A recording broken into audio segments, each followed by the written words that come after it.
L'homothétie et ses caractéristiques. L'homothétie est une transformation qui permet d'obtenir quoi? Des figures que l'on dit semblables. Qu'est-ce que ça signifie avoir des figures semblables? Ça veut dire que ces figures ont deux caractéristiques. Premièrement, leurs angles homologues doivent être identiques, donc de même mesure, on va dire isométriques. Pour ce qui est de leurs côtés, la mesure des côtés homologues, elle doit être proportionnelle.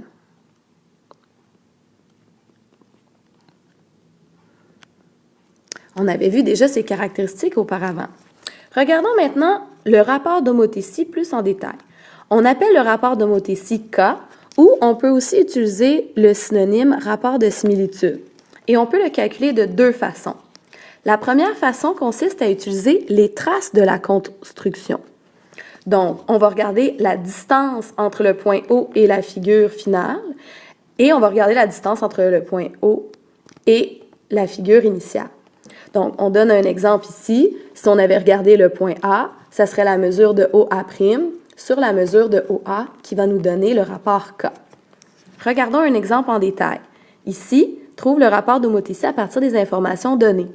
On connaît la longueur de OB, donc juste ici, qui est de 10 cm, et la longueur de OB' qui va être vraiment du point O jusqu'au point B' de 25 cm.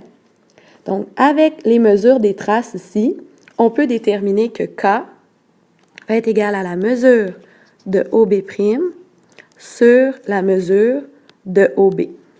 En remplaçant les valeurs, on a donc 25 sur 10 et on peut simplifier et dire que notre rapport d'homothétie est de 2,5. Donc, la figure finale ici, elle est 2,5 fois plus grande. Allons voir le deuxième exemple. Ici, on va trouver le rapport d'homothétie à partir des mesures de nos deux figures initiales et finales. Donc, on est directement sur la figure, la mesure de, exemple, A'C' sur la mesure de AC, donc la mesure finale sur la mesure initiale toujours. Donc, dans cet exemple, on voit qu'on a plusieurs informations. On a les longueurs des côtés AB et A'B'. On a aussi AC et A'C'.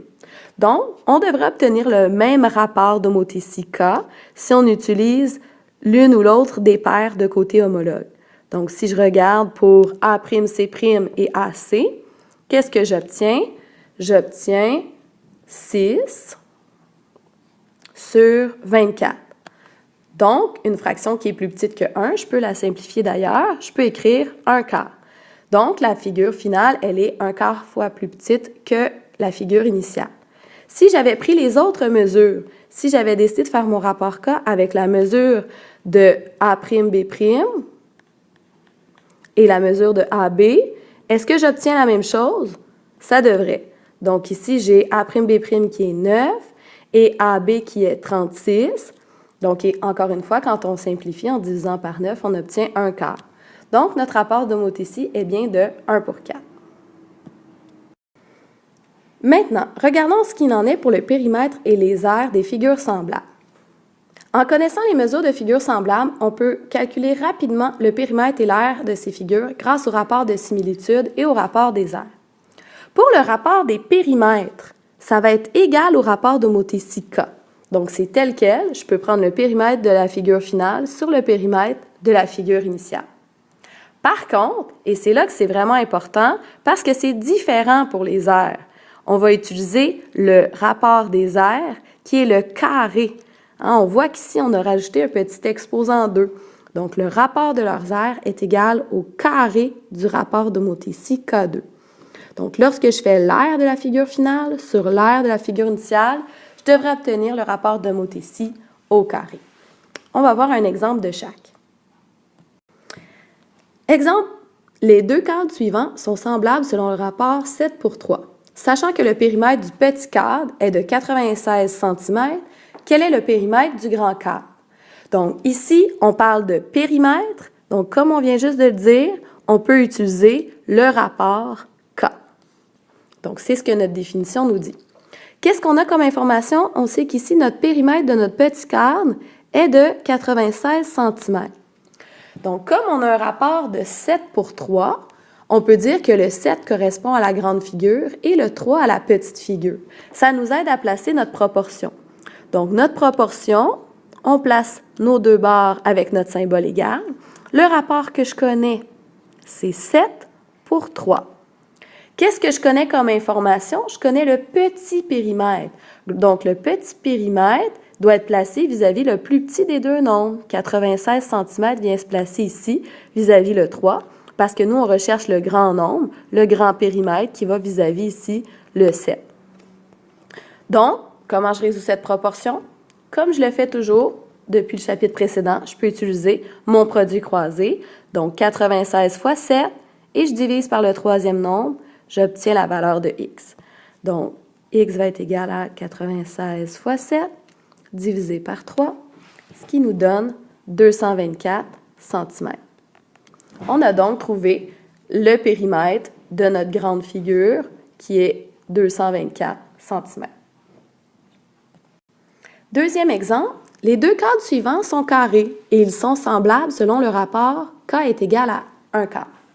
Sachant que le périmètre du petit cadre est de 36 cm, quel est l'aire du grand cadre? Donc, attention, ici, on parle d'aire. Donc, si on parle d'aire, on devra utiliser le rapport K au carré.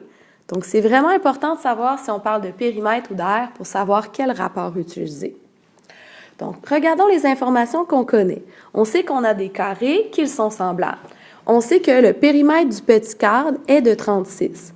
Donc, ici, si mon périmètre est de 36 cm, comme j'ai un carré, tous les côtés de mon carré sont égaux. Donc, nécessairement, le côté, je peux le trouver en faisant 36 divisé par 4. Et je connais maintenant la mesure du côté, qui est 9 cm.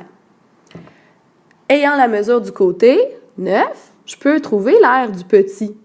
Donc, je suis capable de faire 9 fois 9, côté fois côté, pour l'aire d'un carré, qui va me donner 91 cm². Faites attention ici à votre unité, on parle d'aire.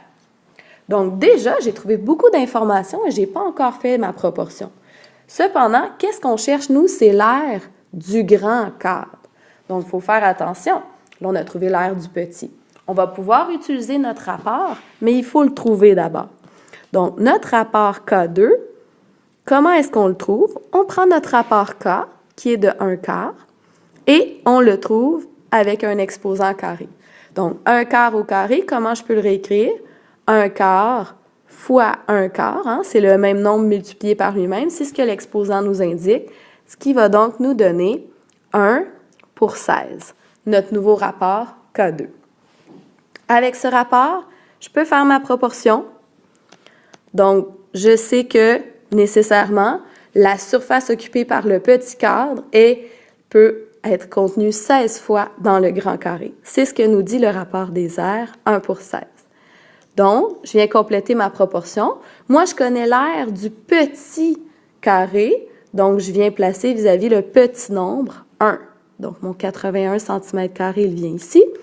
Et mon nombre inconnu, ça va être l'aire de mon grand carré qui correspond à ma plus grande valeur, 16. Comme avant, on fait notre proportion, on fait notre produit en croix, 81 fois 16 divisé par 1, et on va retrouver notre valeur pour l'aire du plus grand cadre, ce qui va nous donner 1296 cm². C'est une surface, donc c'est cm². Voilà!